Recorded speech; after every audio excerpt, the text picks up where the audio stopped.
নমস্কার, আমি সৌভিক। সিনেমা প্রেমী আগন্তুক চ্যানেলে সবাইকে স্বাগত জানাই। এই ভিডিওতে রিভিউ করব কন্নড় সিনেমা বাঘিরা নিয়ে, যেটা এখন চলে এসেছে নেটফ্লিক্সে। খুব দুঃখের সাথে জানাচ্ছি ছবিটা হিন্দি ডাবিং এ আসেনি। ছবিটা দেখতে গেলে অরিজিনাল ভার্সন দেখতে হবে উইথ ইংলিশ সাবটাইটেল। ছবিটা প্রডিউস করেছে হোমবারে ফিল্মস এবং এই ছবির গল্প লিখেছে প্রশান্ত নীল। ছবির মধ্যে রয়েছে শ্রীমুরলী, রুক্মিণী বাসন, গরুড়া রাম, প্রকাশ রাজ সহ আরো অনেকে।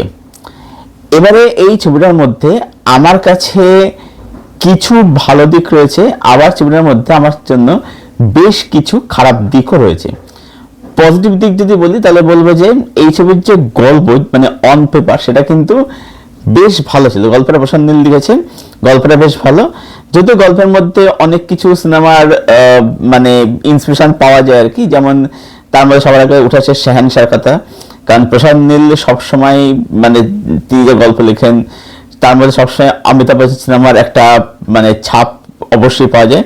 তো শাহেনশার টেম্পলেট কিছুটা ফলো করা হয়েছে, তার সাথে একটু ব্যাটম্যান, একটু ভবেশ যোশী, এই নিয়ে হচ্ছে গল্প। তার সাথে নিজস্ব টাচ দিয়েছে, দিয়ে গল্পটাকে বানিয়েছে, লিখেছে। তো গল্পটা কিন্তু বলবো বেশ ভালো ছিল, মানে অল্প গল্পটা কিন্তু বেশ ভালো। দ্বিতীয়ত যে ছবির মধ্যে কিছু মোমেন্ট অবশ্যই বেশ ভালো, এবং ছবির মধ্যে লাস্ট যে 35 মিনিট সেটা কিন্তু অবশ্যই বেশ ইন্টারেস্টিং জায়গায়, এবং যেখান থেকে প্রকাশের ক্যারেক্টার ঢুকছে সেই জায়গাতে ছবিটা কিন্তু বলবো যে একটু আপলিফ্ট করে। ছবির মধ্যে শ্রীমুরলীর কাজ সিরিয়াস জায়গাতে বা বিশেষত বাগেরা যখন হচ্ছে সেই জায়গাতে তার কাজ বলবো যে বেশ ভালোই। রুক্মিণী বসন্তের কাজ যথাযথ লাগলো, প্রকাশের কাজ এখানে বেশ ভালো, এবং গরুরাম সে যেটুকু স্ক্রিনটা বেশ তার জায়গায় সে কিন্তু বলবো যে বেশ ভালোই কাজ করেছে, তাকে বেশ মানেছে ক্যারেক্টারটাতে। মানে একটা ফিজিক্যালি স্ট্রং একটা লোক আর কি, খুব শক্তিশালী লোক, তাকে ক্যারেক্টার ভালো মানিয়েছে। ছবির মেকিং বলি, সিনেমাটোগ্রাফি বলি, সেগুলো কিন্তু অবশ্যই বেশ ভালো। লাইটিং এর কাজ বলি, ক্যামেরা ওয়ার্ক বলি, বিজিএম এর কাজ, সেগুলো কিন্তু অবশ্যই বেশ ভালো। আচ্ছা, ছবির মধ্যে একটা জায়গায় একটা বাচ্চা দেখবে শিবের মন্ত্র বলে আর কি, সেটা এই জিনিসটা আর কি মাল্টিপল টাইমস হয়েছে, সেটা কিন্তু বলবো বেশ ভালো এসেছে। ছবিটাকে একটা বেশ ভালো গুজরাট এনে দেয়। তো এইগুলো বেশ ছবির মধ্যে ভালো আছে। ছবির মধ্যে অ্যাকশন কিছু জায়গায় ভালো, ক্লাইম্যাক্স যেটা হয় মালগাড়ির উপরে, সেটা বলবো যে ফালি, সেটা মন্দ নয় আর কি। তো মোটামুটি এগুলো ছিল মধ্যে পজিটিভ দিক। নেগেটিভ দিক যদি আসি, নেগেটিভ দিক হচ্ছে ছবির স্ক্রিন পেতে, যেটা একটা ছবির গল্পটা কিন্তু ভালো, অন্তর গল্পটা ভালো, কিন্তু সমস্যা স্ক্রিন পেতে। প্রথম কথা হচ্ছে যে এই যে ক্যারেক্টারটা মানে বেদান্ত আর যে অরিজিনাল নামটা কি, সে পুলিশ অফিসার, যেটা ট্রেলার টিজারে দেখানো হয়েছিল। তো এবার ব্যাপারটা হচ্ছে কি, এই যে বাগিরা যে হচ্ছে, এ কেন বাগিরা হচ্ছে সেই জিনিসটা, সেই মোটিভটা ক্লিয়ার নাই। তার কারণ হচ্ছে যেটা হয়ে গেছে কি, এই গল্প ছবির যে স্ক্রিনটাকে মানে কিছু এপিসোডে ভাগ করা হয়েছে, মানে চ্যাপ্টারে ভাগ করা হয়েছে। এবার এই এপিসোড হওয়ার ফলে কি হচ্ছে, পরপর র্যান্ডামলি কিছু ঘটনা দেখে যাওয়া হচ্ছে, যার ফলে কি হচ্ছে স্ক্রিন প্লে এখন অদ্ভুত লাগছে দেখতে, কোনো মানে মাঝে স্ক্রিন প্লে ফ্ল্যাট লাগছে দেখতে, যে এগুলো কি হচ্ছে, কেন হচ্ছে, কেন বাগিরা হচ্ছে। সেরকম কোনো বড় মেজর কোনো ইভেন্ট হচ্ছে না, বা তার লাইফে যে ইম্প্যাক্ট পড়ে সেরকম ঘটনা হচ্ছে না, যেখানে গিয়ে বাগিরা হতে হচ্ছে। তো এই জিনিসটা ক্লিয়ার নাই। দ্বিতীয়ত হচ্ছে যে শাহেনশার মধ্যে আমরা কি দেখতে পেয়েছিলাম, যে অমিতাভ বচ্চন যখন সে দিনের বেলা পুলিশ অফিসার থাকে তখন সে পুরোপুরি কমেডি করে, সেটা করাপ্ট অফিসার সেজে থাকে, কমেডি করে, এবং রাত্রে সে শাহেনশ হয়ে যায় এবং তাদেরকে গিয়ে সে মারে, তখন সে পুরোপুরি সিরিয়াস। ঠিক আছে, তো এই যে দুটো জিনিসের সুইচ ওভার করেছে অমিতাভ বচ্চন, সেটা কিন্তু অমিতাভ ব্যাপক করেছিল, সলিড করেছিল। এবার এখানে দেখাচ্ছে কি, প্রথমেই দেখাচ্ছে যে শ্রীমুরলী ক্যারেক্টার পুলিশ অফিসার হিসেবে সে প্রচন্ড সিরিয়াস, এবার সে পুলিশ হিসেবেও সিরিয়াস, আবার সে বাগেরা হিসেবে সিরিয়াস।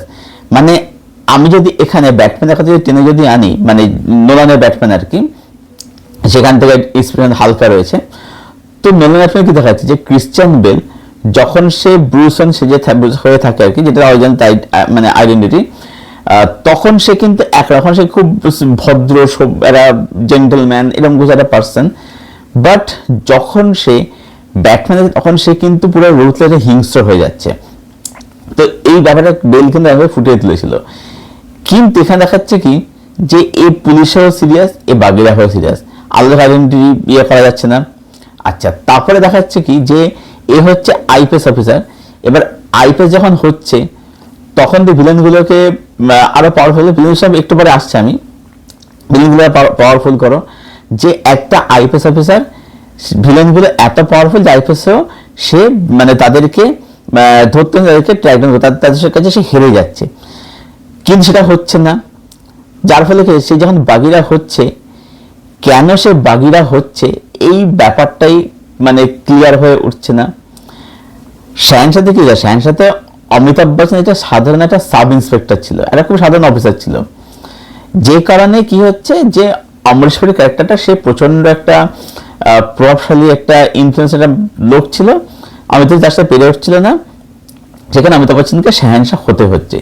যদি এই টেম্পলেটে রাখতো যে শ্রীমুল্লি একটা খুব সাধারণ অফিসার, দিনের বেলায় অনেস্ট সেইভাবে থাকে, অনেস্ট অফিসার থাকে, চেষ্টা করছে, পারছে না, সবাইকে একটু মানে ইয়ে করে করে চলে, একটু তেল মেরে চলে সবাইকে, একটু রাতে সে বাগিরা হয়ে যায় আর কি। এটা কথা জিনিসটা আরো বেশি অর্গানিক হতো, সেটা হচ্ছে না। কারণ আইপিএস এর ক্ষমতা তো অন্তত এসআই বা সাব ইন্সপেক্টর থেকে তো অনেক বেশি থাকে, তাহলে সেক্ষেত্রে ভিলেনগুলো পাওয়ারফুল করতে হতো, সেটা করা হচ্ছে না, জিনিসটা হচ্ছে না। আচ্ছা, এবার কি হচ্ছে, একটা ঘটনা করছে যার ফলে কি হচ্ছে, সে একটা কড়া অফিসারে পরিণত হচ্ছে। এবার এই যে তার মধ্যে সুইচ ওভার যে আসছে, এই সুইচ ওভারটাও অর্গানিক হচ্ছে না। তাহলে প্রথম দিকে তাকে করাপ্ট দেখাতে পারতো, যে দিনের বেলা হয়ে থাকে বা করাপ্ট অফিসার দেখাতো, এমনি একটা সাধারণ একটা অনেস্ট অফিসার দেখাতে, তা সত্ত্বেও যদি তাকে সাধারণ সাব ইন্সপেক্টর দেখাতো, সেটা অনেক বেশি বেটার হতো। যে এর ক্ষমতা খুবই কম, এ কিছু করতে না সিস্টেমের মধ্যে থেকে, তাহলে কি বাগেরা একটা ডিসকাসকে দিতে হচ্ছে, বাগেরা হতে হচ্ছে আর কি, রাজনীতি অর্গানিক হতো। আচ্ছা, এবার কি হচ্ছে, এই যে যখন করাপ্ট হয়ে যাচ্ছে তখন সেই জায়গাতে ওকে দিয়ে কিছু শিমুলির ক্ষেত্রে কমেডি করানো, এবার শিমুলির চেহারা সেরকমও না, তার ফেস সেরকম না, তাকে সে কমেডি করতেও পারছে না। তাকে সেই জায়গাতে বেশ ভালো, যেটা আমি একটু আগে বললাম, কিন্তু কমেডি সে করতে পারছে না, জোর করে কমেডি হয়ে যাচ্ছে, একটা জিনিস অর্গানিক হচ্ছে না একদম আর কি। আর এই যে হঠাৎ করে এই যে ও করাপ্ট হয়ে যাচ্ছে ঘটনার ফলে, এই ঘটনাটা ওর উপর কি ইম্প্যাক্ট ফেলছে সেটার কোনো মানে কোনো ক্লিয়ারেন্স নেই, সেটা পরিষ্কার হয় না আমাদের কাছে, দর্শকদের কাছে, সেই জায়গায় একদম ভালো হয় না। আচ্ছা, এর সাথে সাথে বলবো এবার ভিলেনের কথা যদি আসি, এখানে গরিরামের এন্ট্রি কিন্তু সলিড ছিল, ঠিক আছে, যেটা বলে ভিলেনের কিছু মোমেন্ট অবশ্যই ভালো আছে, তো গরিরামের এন্ট্রি কিন্তু দারুণ ছিল, জল থেকে উঠছে, একটা দারুণ এন্ট্রি ছিল। তো দেখে মনে হচ্ছিল যে মানে ভিলেন বেশ জমদার ভিলেন, কিন্তু এই যে এন্ট্রিটা হলো, এন্ট্রিটা হওয়ার পরে ক্যারেক্টারটা পুরো মিসিং, পুরো গায়েব, আবার শেষে ক্যারেক্টারটা আবার ফিরে আসছে, ক্যারেক্টার ভালো করে লেখেনি, কিছু লেখেনি। এবং যার ফলে কি হচ্ছে, এই যে হিরো ভিলেন যে কনফ্লিক্ট, হিরোর কাছে যে বাইরের কাছে চ্যালেঞ্জ হয়ে আসবে, যে চ্যালেঞ্জটা তো আসছে না। মানে যদি আমি এখানে দ্য ডার্ক নাইট রাইজেসের কথা যদি বলি, ডার্ক নাইটে কি দেখাচ্ছিল যে ব্রুস ওয়েন মানে ব্যাটম্যান আর কি, ব্যাটম্যান ব্রুস ওয়েন যাই বলেন না কেন, তার সে ফিজিক্যালি একটু উইক হয়ে গেছে। অন্যদিকে বেন হচ্ছে নতুন ভিলেন, যেটা টম হার্ডি প্লে করেছিল, তো বেন অনেক বেশি ফিজিক্যালি স্ট্রং ছিল, আর বেন হচ্ছে হিংসা রুথলেস ছিল, যে কারণে কি হচ্ছে ব্যাটম্যান ফিরে আসার জন্য অনেক বেশি পরিশ্রম করতে হচ্ছে, ঠিক আছে, তাকে চ্যালেঞ্জ ছিল কিন্তু সেখানে। কিন্তু এইখানে কি হচ্ছে, যেহেতু ভিলেনের রাইটিংটা যেহেতু ভালো করে লেখা নাই, ওখানে বেনের রাইটিংটা কিন্তু দারুণভাবে লেখা হয়েছিল, যেখানে আমরা ব্যাটম্যানের সাথে যে চ্যালেঞ্জটা ফেস করতে হচ্ছে সেটা আমরা ফেস করতে পারি। এইখানে কি হচ্ছে, এইখানে কিন্তু মানে যেহেতু ভিলেনের রাইটিংটা একদম ভালোভাবে করা নয়, যে কারণে আমরা কিন্তু মানে সেটা হিরোর কাছে চ্যালেঞ্জ বা হিরো ভিলেনের কনফ্লিক্টটা কিন্তু ফিল আমরা একেবারেই করতে পারি না আর কি। এবং ছবির মধ্যে রুকমিসের ক্যারেক্টারটা খুব বাজেভাবে লেখা, মানে সে কাজ মোটামুটি ভালোই করেছে, সে একজন ভালো অ্যাক্ট্রেস, ভালো কাজ করেছে সে, কিন্তু ক্যারেক্টার বাজেভাবে লেখা, ছবির মধ্যে মানে যে প্রেমের দৃশ্য সেগুলো খুব ভুল সময়ে প্লেস করা, তারপরে হচ্ছে ছবির মধ্যে হঠাৎ করে গান চলেছে, গানগুলো মিসপ্লেস, একদম গানগুলো একে শুনতে করে ভালো লাগছে না, গানগুলো খুবই মিসপ্লেস করা হয়েছে, এবং ওদের যে প্রেমটা সেটা আলাদা করে গল্পে যে বিশাল কিছু অ্যাড করেছে তাও কিন্তু বলা, সেটা খুবই রুটিন আর কি। আচ্ছা, ছবির মধ্যে কিছু অ্যাকশন ছিল, সেগুলো বলবো যে অনেক বেটার হতে পারতো, সেগুলো খুবই রুটিন রেগুলার অ্যাকশন।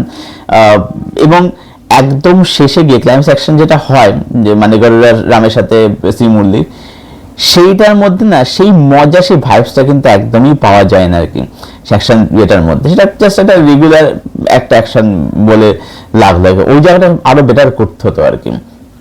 তো ওভারঅল বলো মেন হচ্ছে সেটা ঝাড় খেয়েছে হচ্ছে স্ক্রিন পেতে ওয়ার্ল্ড বিল্ডিংটাই হয় না। আচ্ছা, ছবির মধ্যে যেটা শুরু হচ্ছে এখন, ছবির মধ্যে মায়ের যে ইমোশন সেটা কিন্তু মানে ওই একটু দেখালো ব্যাস, সেটা পুরোপুরি হাওয়া, ঠিক আছে, মাঝে মাঝে মাঝে সাঝে আসছে, কিন্তু সেই মায়ের ইমোশনটা না সেটা একেবারেই মানে অর্গানিক হচ্ছে না আর কি।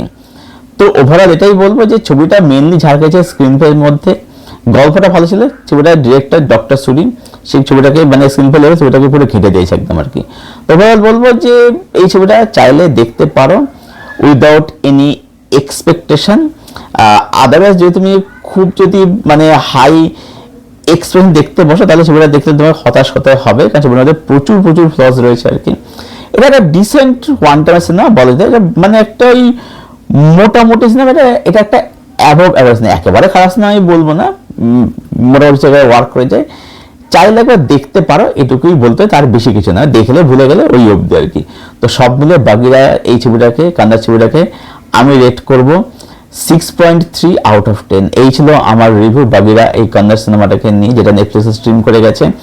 যারা দেখনি, দেখবে বলে মনে করছো, নেটফ্লিক্সে এসে গেছে, চাইলে দেখে নিতে পারো, ইটস ইয়োর চয়েস। তারপর জানো কমেন্টে কিরকম লাগলো, আর যারা দেখেছে বা যদি কেউ দেখে থাকে তোমাদের কি ওপিনিয়ন কমেন্টে অবশ্যই শেয়ার করো, ভিডিওটা লাইক করো, শেয়ার করে চ্যানেলটা সাবস্ক্রাইব করে দিও, পাশের যে বেল আইকনটা আছে সেটাকে প্লিজ অন করে দিও, যাতে রিভিউ আসলে তোমার শীঘ্রই পেয়ে যাও।